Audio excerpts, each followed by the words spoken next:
She crossed an ocean with nothing but a suitcase and a name, and in the frozen heart of Montana they called her a joke. Until a blizzard came. A man nearly died, and she became the woman who saved a town. This isn't a love story. It's a story about survival, Kura. They said she was a fool. Neighbors whispered behind hands in the fish markets of Bergen. The tailor's daughter, selling the last of her mother's silver brooches, stuffing coins into a weathered travel pouch. A young woman, scarcely 22, booking passage to a place she could barely pronounce. Bozeman, Montana. Some pitied her. Others laughed. Ingrid Halvorsen said nothing. She stood alone at the edge of the docks that cold morning, staring out at the ship that would carry her across the Atlantic. Her world had grown small, smaller than the room she'd slept in as a girl. Her father, once a proud tailor, had withered after her mother's death, losing coin and purpose in equal measure. Ingrid had become a ghost in her own life, quiet, predictable, invisible, but something inside her refused to die. One stormy afternoon, she came across a tattered American newspaper, tucked beneath bolts of discounted wool. There, on the back page, was an advertisement that seemed to glow through the ink. Widower seeks strong, sensible woman. Must endure Montana winters. No room for fantasy. Fantasy had never been Ingrid's sin, but strength, yes. That she had. She penned a reply in halting English, borrowed from the psalms her mother once sang, and the phrases she'd learned from shipping crates. 3 weeks later, a letter arrived. It was brief, honest. The man's name was Elias Carter, a wheat farmer with 2 children. No promises, no poetry, just this. I can offer a roof, respect, and need. If that's enough, come. It was more than Ingrid had ever been offered. So she came. The voyage across the sea was unkind, days blurred in sickness and cold. When she reached the American shore, she carried only a suitcase, a weathered Bible, and the weight of both hope and humiliation. The final leg of her journey, rattling by train through snow-blanketed hills, delivered her into a world that looked more like a postcard than a home. Bozeman, Montana. January. Snow stacked high against cabins. A sky so wide it swallowed breath. And at the station, a man in a brown coat stood holding a boy's hand. Behind him, a girl peeked around his legs. Elias Carter had the shoulders of a man who carried grief like bricks. He nodded, said her name quietly. No flowers, no embrace. Just an honest, searching look. That was how Ingrid knew he was the same man who wrote her. The ride to his farm was quiet. The children said nothing. Elias drove the sleigh with practiced silence. The house, modest, unadorned, sat on the edge of a field that must have once been gold with wheat. Now, only snow. Inside, the air smelled of wood smoke and something unspoken. Ingrid unpacked in the small bedroom off the kitchen. No one said what they all felt. This woman was not meant to belong here. The first week passed in quiet tests. Ingrid's English stumbled. Her hands, calloused from years at the loom, now learned the rhythm of American bread. The stove smoked. The children avoided her. Elias remained distant. He offered chores, not conversation. And then came the whispers. At church, a woman snickered about buying brides by catalog. A boy in town barked gibberish and called it Norwegian. In the general store, someone asked if she knew what idiot meant in English. Ingrid did. She smiled anyway. Every evening, after the children slept and Elias retreated to his study, she studied. Her dictionary was worn, her candle stubby. She traced the words slowly, praying over each one. She practiced in front of the mirror, her voice trembling but persistent. She began to hum as she cooked, soft lullabies her mother once sang while darning socks. She mended Elias's shirts with near-invisible stitches. She found wild herbs behind the barn and brewed tea for Peter's cough. And when Lucy had a nightmare, it was Ingrid who whispered comfort, not in English but in the melody of home. No one thanked her.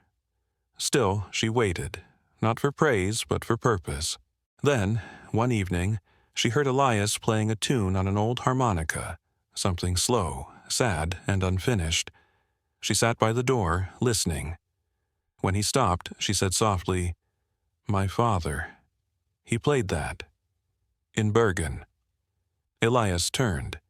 His eyes searched hers, not with judgment but with something like recognition. It was the first time they saw each other. The frost did not lift from the house that night, but something did shift. A silence less sharp, a room less cold. A glance held a second longer. And outside, under the frozen sky of Montana, a young woman from Norway waited for spring. Not just in the land, but in a man's guarded heart. What no one yet knew, what even Ingrid did not fully understand, was that when the fiercest winter came, it would not be Elias who saved the family. It would be her. They didn't throw stones. They didn't slam doors in her face. No one screamed or chased her from town. But somehow the silence hurt worse. It was the kind of silence that followed her into the general store, where conversations dropped to murmurs as she passed. The kind that curled beneath her collar at Sunday service, where eyes slid over her like rain off a tin roof, acknowledging her presence without ever seeing her. Ingrid had thought the hardest part of this life would be the cold. She was wrong. It was loneliness, sharp and constant, like the ache in a bone that never healed right. Not even the wind in Montana was as biting as the way people looked at her, or didn't. The children, at first, avoided her. Lucy rarely spoke. Peter only stared, his thumb tucked in his mouth like a shield. Elias, respectful but distant, left before dawn and returned well after dusk. Meals were quiet. Even the fire in the hearth crackled softly, as if afraid to speak too loud. And then there were the whispers. "She doesn't understand anything. I heard she came because no one wanted her back home. They say she can't even cook properly." Ingrid understood more than they thought. She caught pieces, words, the shape of pity and laughter. At first, she let it sit on her shoulders like snow, cold, but something she could brush away. But it seeped in. At night, she sat in the kitchen with a tattered dictionary, whispering words into the dark. Every mistake from her lips that day, she rewound and repeated, trying to twist her tongue into something that belonged. She tried small things. She baked rye bread with dill, something her mother had taught her. She placed a warm loaf on the neighbor's porch with a simple note, "For you." From Ingrid. No one knocked to say thank you, but the next day the plate was gone. Still, she persisted. Still, she smiled, and still, no one clapped when she said a full sentence correctly. No one cheered when she cooked a stew that didn't burn. No one noticed when she mended a jacket so well the seam was invisible. Except Lucy. One evening, the thread slipped from the girl's needle and tangled in her lap. Lucy groaned, her small fists tight with frustration. Ingrid knelt beside her, took the thread gently, and showed her the motion again. No words, just the patient rhythm of shared frustration. Lucy looked up and smiled, not forced, not shy, just real. After that, things changed. Lucy followed her into the kitchen. She watched Ingrid knead dough, asking questions in a language still foreign to both of them, but understood in glances and gestures. Peter warmed, too, bringing her potatoes like gifts, pointing at the stove and calling her name. She began to sing again, quietly, softly, only when she thought no one listened. old Norwegian folk songs that curled into the air like steam. Once, she caught Elias standing in the doorway, listening. He didn't speak, but he didn't leave either. Outside the home, the frost lingered. At church, Delilah Griggs raised her eyebrows like a queen passing judgment. A clerk at the store slowed his speech to a crawl when Ingrid asked about flour, but she smiled through it all. She counted her change perfectly. She thanked them, even if it stung. Kindness, after all, didn't need to be fluent. When the widow Tompkins collapsed during a sermon, Ingrid didn't wait. She rushed to her side, held her up, whispered gently in soft Norwegian prayers that asked nothing but offered everything. When a calf was born, breached down the road and no one could find the rancher, it was Ingrid who rolled up her sleeves and did what had to be done. Later, she helped a young boy named Eli, who had fallen through ice near the riverbank. She carried him to safety, held him close by the fire in his own home, and refused to leave until she saw color return to his cheeks. His mother wept and called her an angel. Ingrid shook her head. "No angel," she said. "Just woman, just care." The snow melted slowly between her and the town. One girl began to wave at her on the street. A man brought over spare firewood without asking. A note arrived asking if she'd help teach the orphan girls to sew. The words were simple. The gesture was not. That Sunday, the Reverend asked if anyone would volunteer. No one moved. Then Ingrid stood. "I teach," she said. "I sew. I show how." It wasn't perfect, but it was enough. The room, stunned, didn't laugh. Then someone clapped. Later that week, Elias came in from the barn and found her humming. She didn't notice him watching as she folded linen with gentle precision. He sat beside the fire and cleared his throat. "You know," he said, "you're braver than most men I know." Ingrid looked up, puzzled. Her English was better now, but not perfect. He repeated slower, "braver than most." She paused, then smiled. "I learned from Storm," she replied. And that night, for the first time, they laughed together.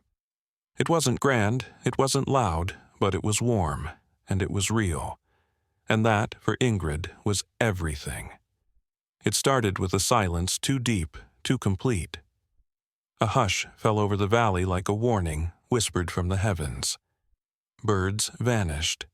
The cattle grew restless. Even the trees, usually so chatty with their wind-drawn creaks and groans, held their breath.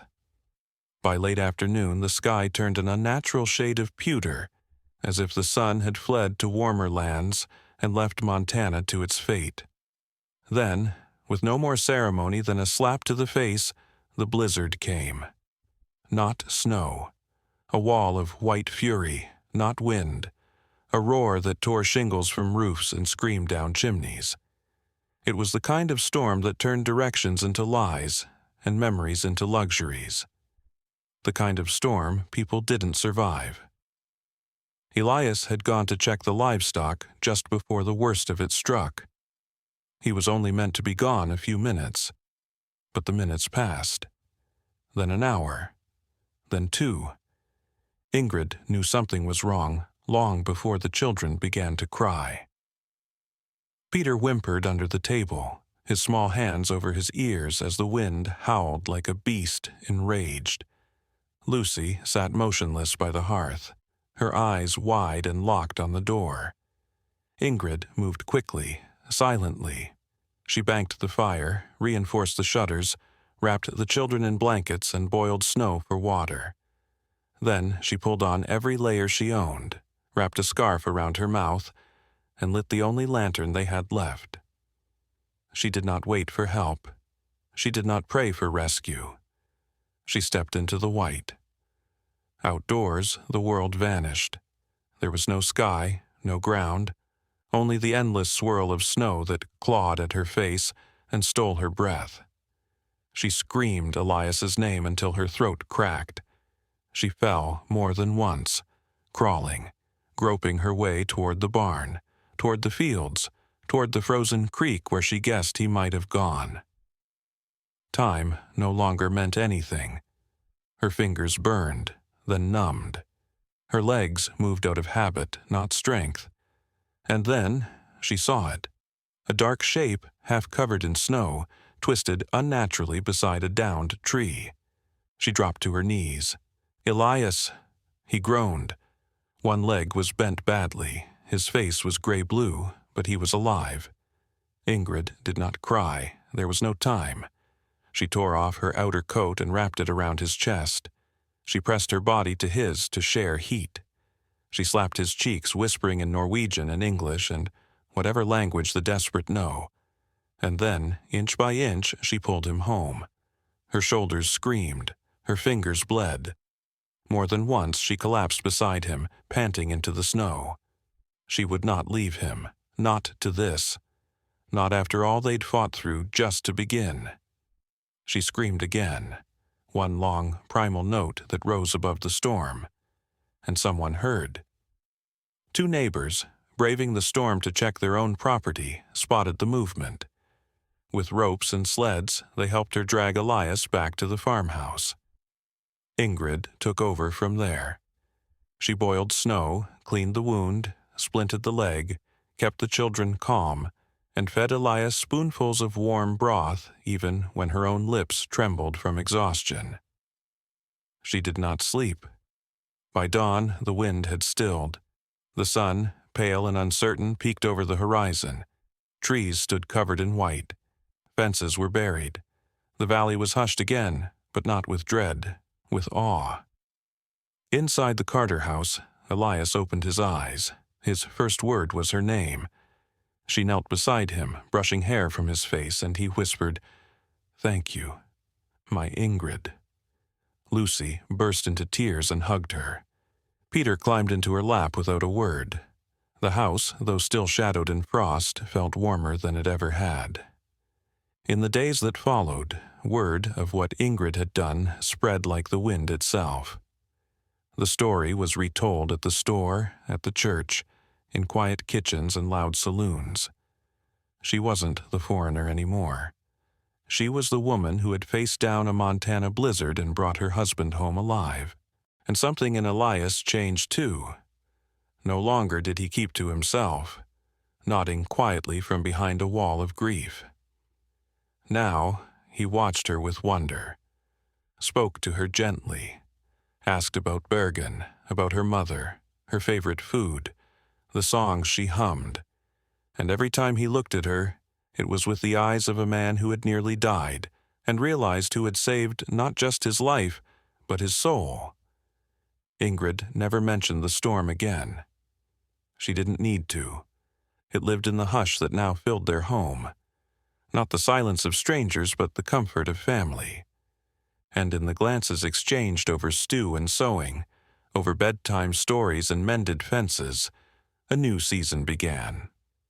She had come from a place that mocked her strength to a land that tested it. And she had passed every test, not with words, but with fire, with love, and with a bravery the whole town would never forget. It started with a silence too deep, too complete. A hush fell over the valley like a warning whispered from the heavens.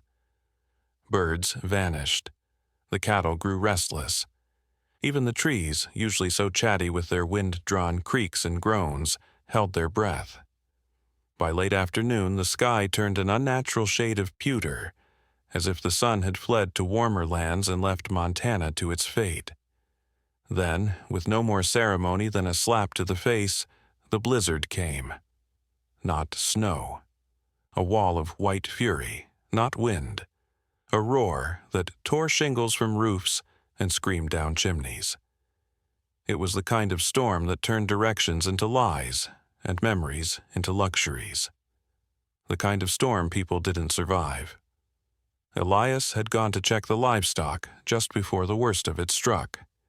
He was only meant to be gone a few minutes, but the minutes passed, then an hour, then 2. Ingrid knew something was wrong long before the children began to cry. Peter whimpered under the table, his small hands over his ears as the wind howled like a beast enraged. Lucy sat motionless by the hearth, her eyes wide and locked on the door. Ingrid moved quickly, silently. She banked the fire, reinforced the shutters, wrapped the children in blankets, and boiled snow for water. Then she pulled on every layer she owned, wrapped a scarf around her mouth, and lit the only lantern they had left.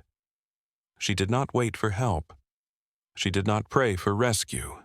She stepped into the white. Outdoors, the world vanished. There was no sky, no ground, only the endless swirl of snow that clawed at her face and stole her breath. She screamed Elias's name until her throat cracked. She fell more than once, crawling, groping her way toward the barn, toward the fields, toward the frozen creek where she guessed he might have gone. Time no longer meant anything. Her fingers burned, then numbed. Her legs moved out of habit, not strength, and then she saw it. A dark shape, half covered in snow, twisted unnaturally beside a downed tree. She dropped to her knees. "Elias!" he groaned. One leg was bent badly, his face was gray-blue, but he was alive. Ingrid did not cry. There was no time. She tore off her outer coat and wrapped it around his chest. She pressed her body to his to share heat. She slapped his cheeks, whispering in Norwegian and English and whatever language the desperate know. And then, inch by inch, she pulled him home. Her shoulders screamed, her fingers bled. More than once she collapsed beside him, panting into the snow. She would not leave him, not to this, not after all they'd fought through just to begin. She screamed again, one long primal note that rose above the storm, and someone heard. Two neighbors, braving the storm to check their own property, spotted the movement. With ropes and sleds, they helped her drag Elias back to the farmhouse. Ingrid took over from there. She boiled snow, cleaned the wound, splinted the leg, kept the children calm, and fed Elias spoonfuls of warm broth even when her own lips trembled from exhaustion. She did not sleep.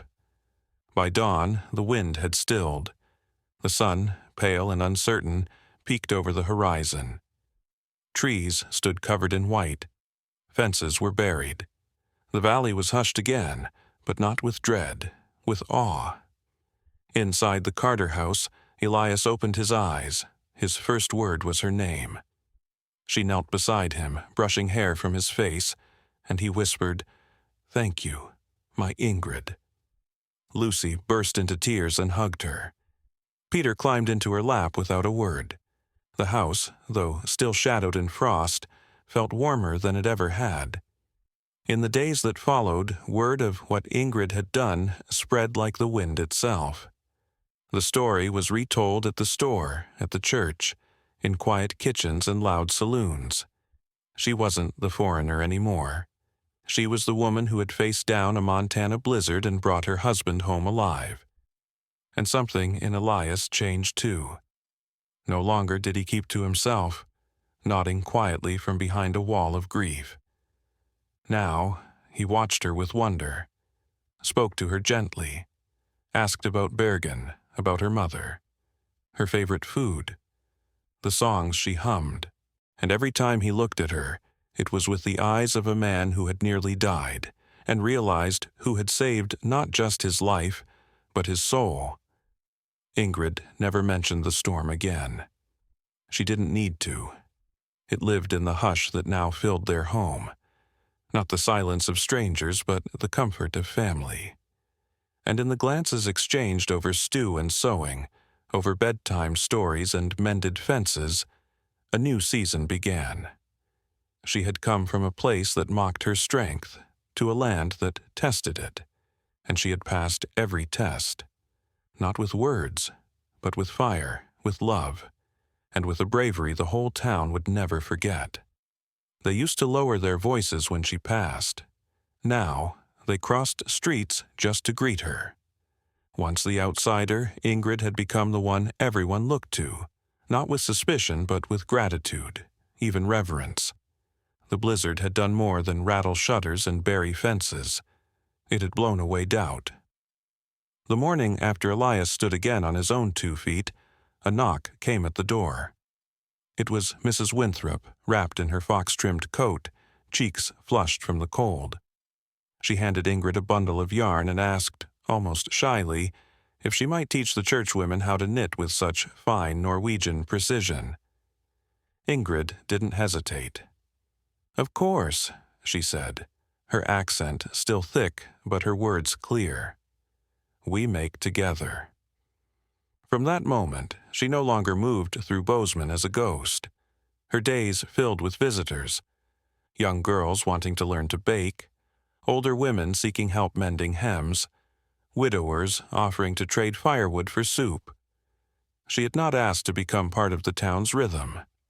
She had become its heartbeat. Elias noticed it too. He watched her move about the house with quiet competence, her presence no longer tentative. One evening, he found himself pausing at the doorframe, watching her and Lucy roll dough side by side. He smiled, not the tired, polite smile of duty, but something softer, something real. "Ingrid," he said that night by the hearth, "I used to believe this place would swallow you. But now I think you've saved it." She looked up, startled by the softness in his voice. "I only do what needed." "Yes," he said, "but you do it with grace." That spring, a new garden bloomed behind the Carter house. It wasn't much, just herbs, wildflowers, and a row of carrots, but it was Ingrid's. She and the children tended it daily, hands deep in the earth. She began writing letters home, no longer heavy with homesickness, but light with pride. "My dear sister," she wrote, "I came to this place with no name. But now children call me Mama. Women call me teacher. I do not think I am special, only brave in the right moment." She helped build a new schoolhouse, hammering nails, painting walls. When the preacher asked her to speak at the dedication, she at first refused. But the community insisted. Her speech was simple. "I come here with not many words, but you give me chance. I try, I learn, and now I stay, thank you." The applause echoed in her chest for days. Elias, still healing, often sat on the porch watching her work. He spoke of the past less and of the future more. They made plans, not grand but grounded. Another cow, maybe, expanding the kitchen, perhaps a dog for the children. Then one day he brought her a small wooden box. Inside was a ring. Simple, silver, his mother's. "No arrangements," he said, "no letters, just me, asking you. Will you stay, not as guest, not as helper, but as wife?" Tears welled in her eyes, but she didn't cry. She simply nodded, took his hand, and whispered, "Yes." Not as male bride, as woman who choose. Their wedding wasn't big. Just family, a few neighbors, and wildflowers Lucy had picked herself. Ingrid wore a dress she'd sewn from leftover fabric. Peter walked her down the aisle, proud as any father. As they stood under the cottonwood tree, vows spoken with care and conviction, the wind carried her words beyond the field. "I came from cold, but you gave me warmth. I came from silence, but you gave me song." From that day forward, no one in Bozeman called her that Norwegian girl. She was Mrs. Carter, Ingrid, friend, wife, mother. The blizzard had tested her, but it had also revealed her, and the woman once mocked, once dismissed, now stood as the anchor of a home and the soul of a town. They say the harshest winters make the strongest trees, but even the oldest trees in Montana bent their limbs in reverence to her. The woman who arrived on a whisper, survived on grit, and loved with a force that could thaw even the coldest hearts. Ingrid Carter was no longer the Norwegian stranger. Her name was spoken with warmth, woven into stories shared over supper and firelight. Children sang songs she taught them. Women repeated her recipes with pride. Men tipped their hats not out of politeness but respect. But the truest mark of her place in Bozeman came quietly, without announcement. It was early autumn when a boy named Caleb, no more than 8, knocked at her door. His dog had gone missing in the woods. His father was away, and his mother was sick. He didn't know where else to go. Without hesitation, Ingrid gathered her shawl, lit a lantern, and took the boy's hand. Together they wandered the brush, calling into the dusk. She told him stories as they walked, of fjords and brave sailors, of her own childhood dog named Freya, who once got lost in a snowstorm and came back with a baby goat in tow. Caleb laughed through his sniffles, and when they found the dog, muddy but safe, he threw his arms around her and cried, "Thank you, Miss Ingrid. You're the bravest woman I know." Word spread again. Not with headlines, not with drama, just whispers of goodness that rippled across the valley. That winter, when a young mother went into labor while her husband was away, it was Ingrid who delivered the child, singing lullabies between contractions. When an elderly neighbor broke her hip, it was Ingrid who fed her soup, changed her linens, and brought her dignity as well as care. Even the most skeptical, Delilah Griggs herself, was seen sitting beside Ingrid at the quilting circle, laughing. Elias watched all of this with quiet awe. He had once asked for a sensible woman who could withstand Montana's winters. What he had received was something far greater. A partner who made every season bloom. His love for her grew not with grand gestures, but with small reverent acts. Washing her feet after long days, carving her name into the barn wall, planting tulips because she once mentioned missing them. One night, as snow began to fall, he sat beside her by the fire and said, "Do you realize, love, you've melted this whole town?" She looked at him, puzzled. "Melt?" He smiled. "Yes, you made it warmer, kinder. You brought life back to Bozeman." She shook her head gently. "I just love and keep loving." But Elias knew better. The town had changed because she had changed it. Not with demands, but example. Not with noise, but presence. She had melted away old resentments, thawed suspicion, and carved a path for others who didn't fit to finally belong. Years passed. Lucy grew tall and kind, with her mother's fierce loyalty and soft hands. Peter, bold and curious, once asked to be called Peter Halvorsen Carter, because both names matter. Elias built a porch swing where he and Ingrid spent quiet evenings, speaking little, needing nothing more than each other. And then came the day the mayor arrived at their door. There would be a new school in Bozeman, a larger one, and the town council had voted unanimously to name it after someone who had shown them what education really meant. Not just books and numbers, but courage, patience, and love. Ingrid Carter School, the mayor said, "if you'll allow it."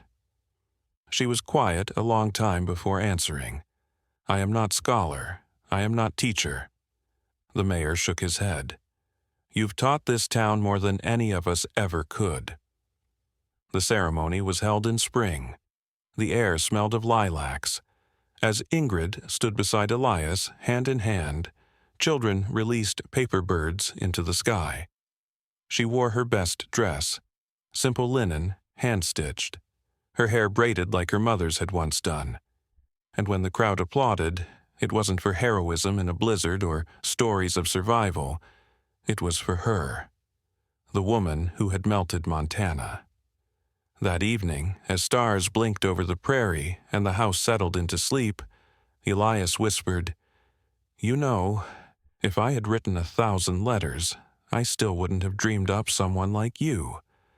She turned to him, eyes glistening. "I didn't dream this life, but I'm glad I lived it." And that was the truth. She hadn't come to America for romance. She hadn't chased adventure, she had sought a place to be needed, and in doing so she found where she was meant to be. Her story was never about rescue, it was about rising, giving, belonging. And in the quiet corners of a snowy town called Bozeman, a legend lived on. Not carved in stone, but in warm bread, stitched seams, and the laughter of children who would never forget the woman who came with nothing but heart and gave them everything. In the biting cold of a Norwegian morning, Ingrid Halvorsen stood at the edge of the Bergen docks, clutching a threadbare suitcase, and a heart both exhausted and hopeful. Just 22, her life had already been defined by grief and quiet endurance. But tucked inside her pocket was more than a ticket to America. It was a chance to be seen. She answered a simple newspaper ad. Widower seeks strong, sensible woman. Must endure Montana winters. It offered no poetry, no promises, just the most honest plea she'd ever encountered. What unfolded over the coming years in Bozeman, Montana, was not a fairy tale, but something more profound. A slow transformation of land and heart, from frost to warmth, from isolation to belonging. Ingrid's story spans 5 vivid chapters. Departure from home, brutal loneliness, fierce heroism, community transformation, and a legacy that lives on. From the start, Ingrid's arrival was met with skepticism. She was the silent, foreign woman stepping into harsh winds and suspicious glances. Her English stumbled. Her hands shook as she learned to cook American food. Even Elias Carter, the man she had come to meet, a grieving wheat farmer with 2 children, treated her with distant courtesy. No warmth, no fanfare. She was an outsider in a land that demanded proving. But Ingrid's quiet determination set her apart. With every imperfect sentence, every mended shirt, and every kind gesture, like tea brewed from wild herbs for Lucy's cough, she chipped away at barriers. Her acts weren't dramatic. They were everyday kindness. A loaf of bread left anonymously. A gentle song hummed late at night. She didn't ask for acceptance. She built it. The cold didn't just come from the weather. It came from silent diners in church, from kitchen windows that no one knocked on, from whispered jokes behind her back. Ingrid pressed on. Every night she studied English by candlelight. Every mispronounced word was met with courage to try again. She learned American recipes, offered mending services to neighbors, and, most importantly, connected with the children, earning their trust by guiding Lucy's needle and comforting Peter after nightmares. Her kindness began to ripple. A neighbor left firewood. A mother slid a plate of food through a window. Acquaintances who once avoided her began to ask for help. But acceptance didn't come in grand proclamations. It came in small shifts. Until one day, Reverend Griggs asked her to teach sewing to orphaned girls. She hesitated, then agreed. The congregation was silent at first, then applause broke out. Ingrid had found her place, not because she claimed it, but because she lived it.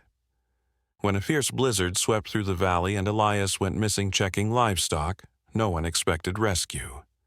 The storm was brutal, a wall of white fury that swallowed landscapes whole. Inside, Ingrid gathered the children, reinforced the house, and then stepped into the storm alone. No rifle, no backup, just grit and love. Hours passed in howling wind and whiteout conditions, but Ingrid kept going, screaming Elias's name, crawling over ice and snow. She found his body battered and broken. Instead of panicking, she stripped off her coat, wrapped him close, and began the grueling journey home, inch by breath-filled inch. Neighbors later said they saw a dark shape moving through the storm, Ingrid's silhouette pulling Elias onward. That rescue shifted everything.